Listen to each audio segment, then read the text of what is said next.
વરસાદે વિરામ લીધા બાદ ગોધરા નગરપાલિકાની પોલ ખુલવાનું શરૂ થઈ ગયું છે। ડિસ્કો રોડ ઉપર એટલા ખાડા છે કે ખબર નથી પડતી કે રસ્તો ખાડામાં છે કે ખાડામાં રસ્તો છે। મુખ્ય રસ્તાઓ જ નહીં, સોસાયટીના રસ્તા પણ આવી જ હાલતમાં છે। હવે પરિસ્થિતિ એ આવી છે કે રસ્તા પર પડેલા ખાડા વાહન ચાલકોને રાહદારીઓ માટે જોખમ સાબિત થઈ રહ્યા છે। મોટા મોટા ખાડાથી ન માત્ર વાહન ચાલકોની કમર તૂટી રહી છે, વાહનને પણ નુકસાન થાય છે। રસ્તા પરના ખાડાના લીધે અકસ્માત પણ થાય છે। નગરજનોએ અનેક ફરિયાદ કરી છતાં પાલિકાના સત્તાધીશોએ કામગીરી નથી કરી। જ્યારે પણ એવું લાગે કે હવે સ્થાનિકોની ધીરજ ખૂટી છે ત્યારે ખાલી થીગડા લગાવી દે છે। માત્ર ગોધરા શહેર જ નહીં, પંચમહાલ જિલ્લાને જોડતા નેશનલ હાઈવેની સ્થિતિ બદથી બદતર છે। હાઈવે પર મોટા મોટા ખાડા, હાલોલ, વાવડી, બેડિયા એમ 3 ટોલનાકા આવેલા છે। વાહન ચાલકો પાસેથી ટોલ ટેક્સની મોટી રકમ પણ વસૂલાય છે, છતાં નેશનલ ઓથોરિટી તરફથી હાઈવેનું સમારકામ નથી થતું। ગોધરા શહેરની સાથે સાથે મુખ્ય હાઈવેના માર્ગ પણ બિસ્માર હાલતમાં જોવા મળી રહ્યા છે। ખાસ કરીને આપ જે દ્રશ્યો જોઈ રહ્યા છો, અમદાવાદ ઇન્દોર હાઈવેના દ્રશ્યો છે, જ્યાંથી પસાર થતા વાહન ચાલકો ભારે મુશ્કેલીનો સામનો કરી રહ્યા છે।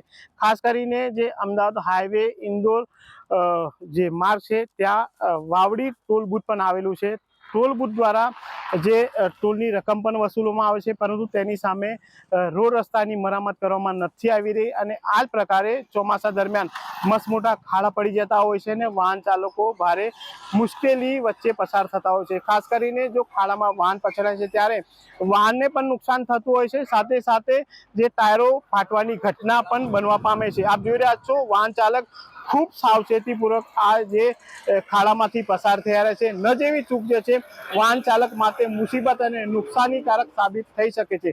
કુલ મળીને કહી શકાય કે જે રીતના આ હાઈવે પરની જે પરિસ્થિતિ છે, જે રીતના રોડ રસ્તા પર ખાડા પડ્યા છે, તેનું સમારકામ જો યોગ્ય કરવામાં નહીં આવે તો આગામી સમયમાં મોટા અકસ્માતો સર્જાવાની જે ભીતિ જે છે એ સેવાઈ રહી છે।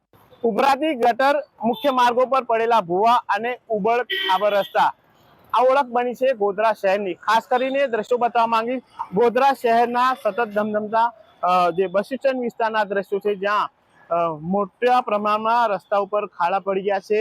અહીંયાથી વાહન ચાલકોને પસાર થવું મુશ્કેલ બની રહ્યું છે। ખાસ કરીને આ રોડ ગત વર્ષે ડામર રોડ બનાવવામાં આવ્યો હતો નગરપાલિકા દ્વારા, પરંતુ એક જ વરસાદમાં આ રોડ ધોવાઈ ગયો છે અને રોડ ઉપર મોટા ખાડા પડી ગયા છે, જેના કારણે અહીંયાથી પસાર થતા વાહન ચાલકો સાથે સાથે આ વિસ્તારમાં જે 200 થી 250 જેટલી દુકાનો આવેલી છે, તમામ વેપારીઓ પણ આ ખાડાના કારણે પરેશાન થઈ રહ્યા છે।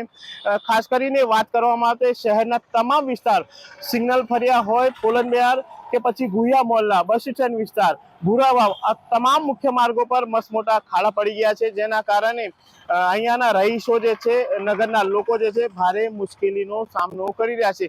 ખાસ કરીને જે ખાડા પડી જવાના કારણે નાના મોટા અકસ્માતો પણ સર્જાય છે, જેનો ભોગ જે નગરના લોકો બનતા હોય છે, પરંતુ જે પ્રશાસન છે, નગરપાલિકા છે, તેમના દ્વારા આ મામલે કોઈ પણ પ્રકારની ગંભીરતા દાખવવામાં નથી આવી રહી।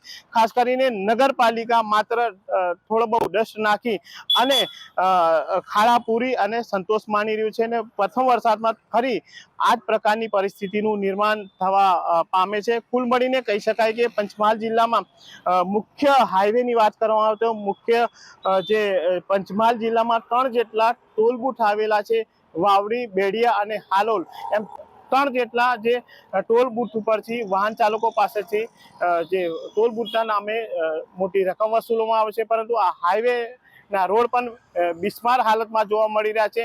અહીંયા પણ જે વાહન ચાલકો જે છે નાના મોટા અકસ્માતનો ભોગ બની રહ્યા છે। કુલ મળીને કહી શકાય કે પંચમહાલ જિલ્લાના શહેરો હોય કે પછી હાઈવે હોય, શહેરને જોડતા હાઈવે હોય, તમામ જે મુખ્ય માર્ગો પર મસમોટા ખાડા પડી ગયા છે, જેના કારણે નગરજનો સહિત જિલ્લાના તમામ લોકો આ ખાડાના કારણે ભારે મુશ્કેલીનો સામનો કરી રહ્યા છે અને આ ખાડા તાત્કાલિક અસરથી પૂરવામાં આવે તેવી જે રજૂઆત જે છે, માંગ જે છે, નગરજનો દ્વારા કરવામાં હાલ આવી રહી છે। હનીફ ભગત, એબીપી અસ્મિતા, ગોધરા, પંચમહાલ।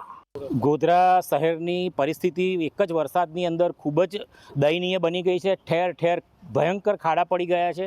ખાડાના કારણે રાહદારીઓને, સ્કૂલે જતા બાળકોને, સિનિયર સિટીઝનને ખૂબ જ તકલીફ પડી રહી છે। હું વોર્ડ નંબર 2માં રહું છું। 2 નંબરની અંદર આજે એટલી ખરાબ પરિસ્થિતિ છે. અંકુર સ્કૂલ આગળ જુઓ, નાલંદા સ્કૂલ આગળ જુઓ કે યોગેશ્વરમાં એન્ટર થતાં એટલા મોટા મોટા ખાડા પડ્યા છે કે જ્યાંથી લોકોને જવું બહુ જ મુશ્કેલ પડી ગયું છે. રાત્રે તો ખાડા બિલકુલ અંધારામાં વરસાદ પડતો હોય દેખાતા નથી હોતા, ઘણા લોકો પડી જાય છે. પરંતુ ગોધરા નગરપાલિકાની હજુ પણ નિંદ્રાધીન ઊંઘમાંથી ઉઠતી જ નથી. ગોધરા નગર ખડોદરા નગર બની ગયું છે. અહીંયા ગોધરામાં એટલા મસ્ત મોટા ખાડા પડી ગયા છે કે રોડ બિસ્માર હાલતમાં થઈ ગયા છે. અહીંથી જે મેઇન રસ્તો છે ગોધરાનો, અહીંથી રેલવે સ્ટેશનથી બસ સ્ટેશનનો મેઇન રસ્તો છે, એટલે અહીંયા ગોધરામાં બહુ ખાડા પડી ગયા છે, એટલે ખાડોદરા થઈ ગયું છે. અહીંયા નગરપાલિકા દ્વારા ઉપર છેલ્લું કામ કરવામાં આવે છે અને 2 વાર પેલું બુલડોઝર ફેરવીને જતા રહ્યા અને ખાડા એટલા પ્રમાણમાં છે કે 2-2 ફૂટ જેવા ખાડા પડી ગયા છે. પરિસ્થિતિ એટલી બધી ખરાબ છે સર કે ખાડા એટલા ઊંડા પડી ગયા છે કે વાહન કદાચ ટાયર અંદર પડે તો પલટી બી મારી શકે છે. એટલું બધું આ દર વર્ષે આ પ્રોબ્લેમ આ રોડ ઉપર રહે છે. શું તંત્ર કોઈ જોતું ના હોય કે આ વારે ઘડી આવું બન્યા કરે છે? આ દર વર્ષે આ પ્રોબ્લેમ રહે છે. તો કાયમના માટે ધ્યાન રાખીને સરકારશ્રીએ કે જે તે વહીવટતંત્રએ ધ્યાન રાખીને એનો રસ્તો બનાવવો જોઈએ. કાલે ઉઠીને મોટા અકસ્માત થતા બચી જાય અને કોઈનો પ્રાણ જતો બચી જાય. દરેક ખાડા પૂરાય અને દરેક રાહદારીને સહી સલામત એના ઘર સુધી એ વ્યક્તિ પહોંચી શકે એ રીતની વ્યવસ્થા ગોધરા નગરપાલિકાએ કરવી બહુ જરૂરી છે. કે એવા ખાડા પડી ગયેલા છે, અગર માણસ રોડ ક્રોસ કરીને આવે ને તેને 100 રૂપિયા ઇનામ આપવું પડે. સાહેબ, મારા એટલા જબરજસ્ત ખાડા પડી ગયા.